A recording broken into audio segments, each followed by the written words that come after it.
So if the board would indulge me at this time, I'd like to introduce something I would like to see our board do on an annual basis. And considering the times that school boards are in now, I think this is something that we do need to consider and take very seriously. And that would be, I would like to read Policy 1.1061, Boardsmanship Code of Ethics, and I would ask for a roll call vote that each board member affirm our policy as it is written and has been approved by this board. So, if you will allow me. And if we get a positive result of this, I would ask that for a motion to make this an annual event for this board and boards of the future. Because ethics is not an easy topic to discuss. It's not easy to comprehend. I've been to a lot of ethics trainings, and it can be very, very cumbersome, and sometimes you got to tiptoe through issues to get to what is right. So, if you please, Boardmanship Code of Ethics 1.101. The board adopts these standards as recommended by the Tennessee School Boards Association as a guide to its members as they provide educational leadership for the youth of our state. Article 1, my relation to the children. Section 1, I will at all times think in terms of children first, always determining other important things according to how they affect education and training of children. Section 2, I will seek to provide equal educational opportunities for all children, regardless of ability, race, color, sex, creed, or location of residence. Article 2, my relationship to my community. Section 1, I will endeavor to appraise fairly both the present and future educational needs of the community and to support improvements as finances permit. Section 2, I will represent at all times the entire school community and refuse to represent special interests or partisan politics. Section 3, I will endeavor to keep the community informed about the progress and needs of the school. Article 3, my relations to teachers and personnel. Section 1, I will support the employment of those persons best qualified to serve as employees and insist on a regular and impartial evaluation of all staff. Section 2, I will support and protect personnel and performance of their duties. Section 3, I will not criticize employees publicly, but will make such criticism to the director of schools for investigation and action if necessary. Article 4, my relationship with other board members. Section 1, I will recognize that authority rests only with the board in official meetings and that individual member has no legal status outside of such meetings. Section 2, I will refuse to make promises as to how I will vote on a matter which should properly come before the board as a whole. Section 3, I will make decisions only after full discussion of matters at a board meeting. Section 4, I will respect the opinion of other members and will accept the principle of majority rule. Article 5, my relationship with the director of schools. Section 1, I will support full administrative authority as well as responsibility for the director of schools to properly discharge all professional duties. Section 2, I will support director of schools accountability for working and requiring staff to work within the framework of policies set up by the board. Section 3, I will refer all complaints and concerns to the director of schools. Article 6, my relation to myself. Section 1, I will inform myself about my duties and responsibilities and current educational issues by individual study and through participation in programs providing needed information such as those sponsored by my state and national school boards associations. Section 2, I will avoid being placed in a position of conflict of interest and will refrain from using my board position for personal and partisan gain. That would be my motion, that we attest. Mr. Chairman? Yes. Mr. Chairman, if you have made the motion, I will resoundingly second that motion. Okay, we have a motion, we have a second. With no further discussion, we've read the policy into record, and it's my motion that we, as individual board members, by roll call vote, affirm attesting to our own policy. Can I ask a clarifying question? Would it be your intent to do that today as well as an annual practice? That would be my next motion. Okay. Or a board member could bring that to the table. Diane. Could add that together here in one vote. Do it in one motion, and this become an annual event in January for future boards. Yes. Yeah, the policies can be amended through the policy process, policy development process.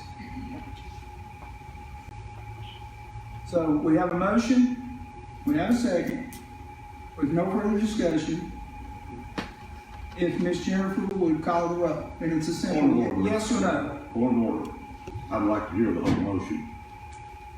I'd like to hear the whole motion read back. Okay, Mr. Christian made the motion, seconded by Debbie Shea. The policy 1.1061 was read into the minutes, and we're going to take a roll call vote to affirm that you accept the policy, and this will be an annual event every January.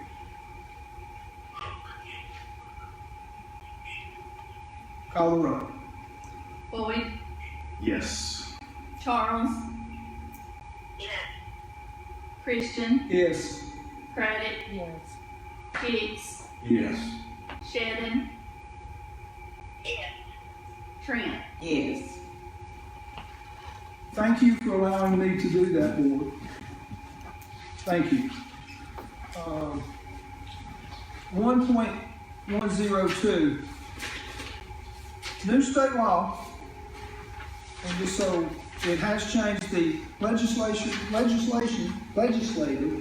have changed state law also, because when I was looking at this, I pulled up what I thought was the current state law, and it had not changed the verbiage from non-partisan basis, but there is a new state law. And we can get you that if you need to see it, because I'm going to ask Mr. McCarty, where's the best place for us as board members to find the most up-to-date state laws? Sure. So 49-2-201 was updated by the legislature. Probably the best place to find it right now is on the Capitol website. So that's the state legislature's website, which is www.capitol.tn.gov, and it's House Bill 9072. Thank you. And you'll see that shows that it has been signed in by the governor. So, and you can see the changes that was recommended from TSBA is to, and I'll read it. Members of the board shall be residents and elected from districts of substantially equal population. Okay, everybody understand that? We have to take that out because of state law. But I would like the board's full support to add at line 7, after the word office, that is footnoted number 2, TCA 49-2-202A1, and this is what I would like it to say. And shall certify that his or her vote on any pending matter will be in the best interest of the education and support of students and not be based on partisan politics. Now, the reason I'm requesting this is we as a board unanimously voted for a resolution opposed to partisan elections. Now, by putting this verbiage in, has nothing to do with the state law for elections.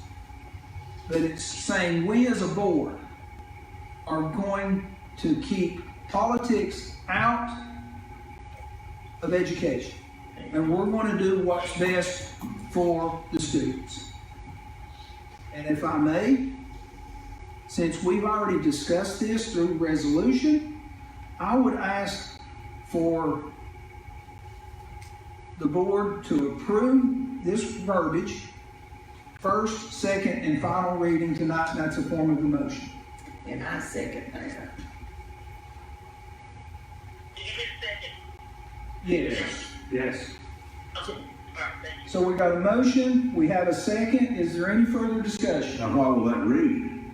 How will that read in this policy? Okay, members of the Word board, for word.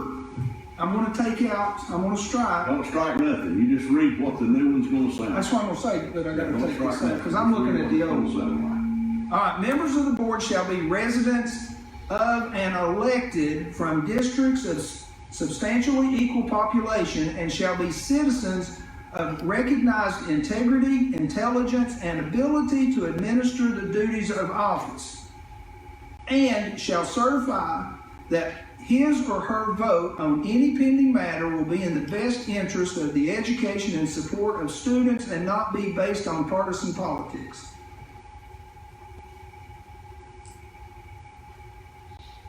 And then it goes on to qualify as a candidate, an individual must show proof of graduation from high school or receipt of a GED.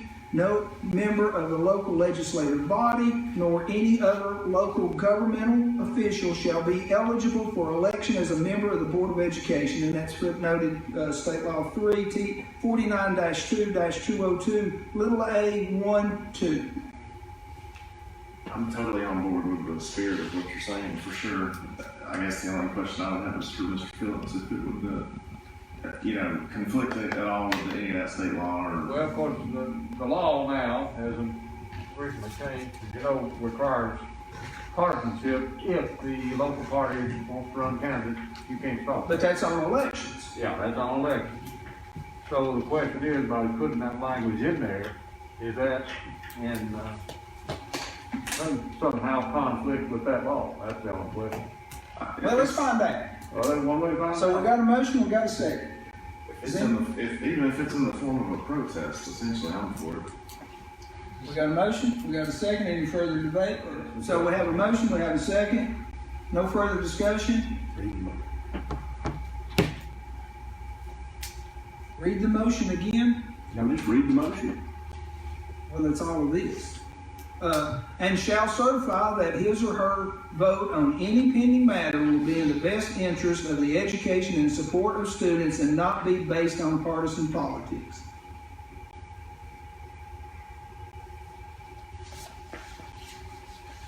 All in favor? Say aye. Any opposed? None opposed. The policy is amended because that was first, second, and final reading. Was she opposed? No, they both said aye. It just came out. Can I just ask for that written copy that you have there, and then we will type that up and send it out, and make sure we have it correct? Yes, well, you can't read this, I'll have to interpret it for you. Okay, thank you, board.